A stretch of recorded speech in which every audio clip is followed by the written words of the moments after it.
नमस्कार मैत्रिणींनो, आजची रेसिपी आहे गाजराचा हलवा। त्यासाठी अर्धा किलो किसलेला गाजर, 200 ग्राम साखर, 1 बाउल दुधाची साई, ड्रायफ्रूट्स, 1 स्पून वेलची पावडर आणि तूप।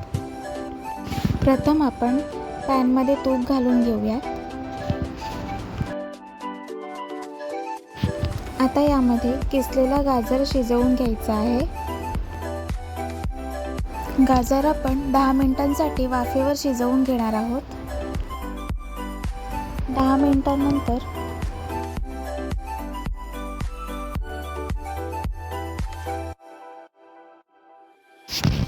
आता यामध्ये आपण दुधाची साई घालून घेऊया। साई स्टोअर केलेली होती ती घेतलेली आहे। आता यामध्ये आपण साखर घालून घेऊया, वेलची पावडर घालून घेऊया। हे मिक्स करून आता यावर झाकण ठेवून देऊया। ह्याला पाणी सुटलेलं आहे। आपल्याला छान ढवळून त्याचं पाणी आटेपर्यंत गॅस फ्लेम आपण आता जास्त ठेवणार आहोत। हलवा आपल्याला पूर्ण सुका करायचा आहे। हा छान सुकल्यानंतर आता आपण याच्यामध्ये ड्रायफ्रूट्स घालून घेऊयात। गाजर हलवा आता रेडी झालेला आहे। खूप छान दिसत आहे आणि छान शिजलेला पण आहे। सुवास पण खूप छान येतोय।